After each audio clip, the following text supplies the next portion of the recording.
Hello, everybody. Thank you for joining us in our virtual office hours for today. The team is composed today of Bill Wilberg, Brett Stevens, and myself, Rick Ramos. Michael could not join us today. And the topic for today is creating grade center columns by Brett Stevens, and Bill is going to talk about Yammer. Before we get started, we're going to look at the Blackboard Collaborate interface. There are the screen is composed of 4 parts: the audio-video panel, the participant panel, the chat panel, and the content area. In the audio and video panel, you have the talk button here if you want to talk, and the video button over here if you want everybody to see you and if you have a webcam. Right above that, you have the microphone volume slide, and you have the speaker volume on the right. In the participant panel, you have several features, and especially one that is the raise your hand feature in case you have a question or would like to bring something to the topic. In the chat panel here at the bottom, you will be able to put information and ask questions to the panel, and everybody would be able to answer to your question. Now that we have talked about the interface, is there any question? Great. So let's pass it on to Brett so he can do his presentation about the Grade Center. Brett? Thank you, Rick. I'm going to be talking about creating Grade Center columns, and just a quick overview of what are Grade Center columns. Just a moment.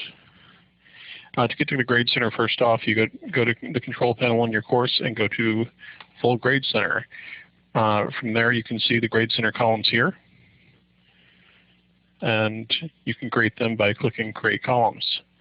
Now, why do you want to create manual Grade Center columns? The main reason would be to add non-Blackboard items to Grade Center. By non-Blackboard items, I mean ones that aren't graded by Blackboard itself. So anything that you're grading, say an in-class activity, for instance, you would add a Grade Center column for that.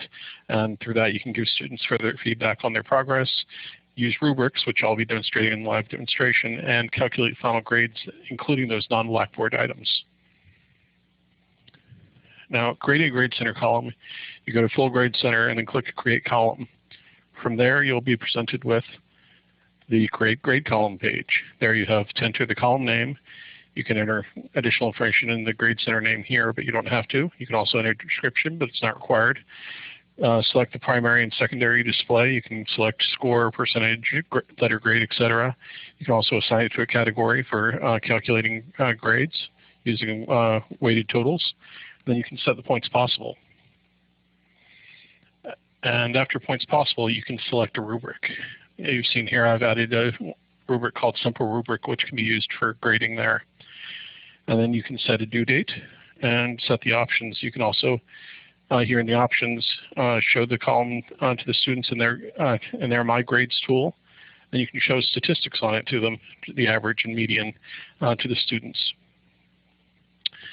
Now for a quick demonstration, share out my Firefox and log in.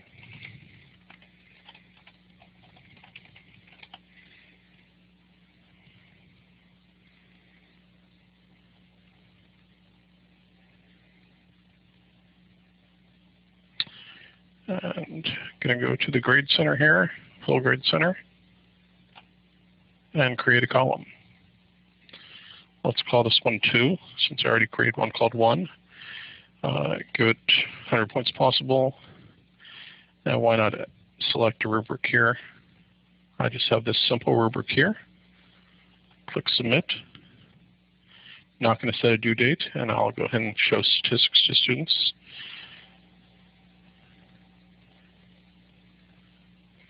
And then once we have that, we can see that it's been created at the very end here under 2. So I can view the grade details. That's what I'm going to do to use the rubric. Click on View Rubric here, and resize that so you guys can see it a bit better. And you can see I've just got a simple rubric here. I'm going to give competent, proficient, proficient, and not going to bother with feedback at this point. And then click Save. See there, it gave an 83.50 according to that rubric. And then I just save that.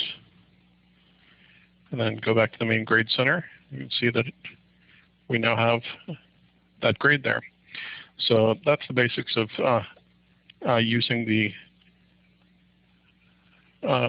custom columns there in the grade center. And that concludes my presentation. If you have any questions, please let me know.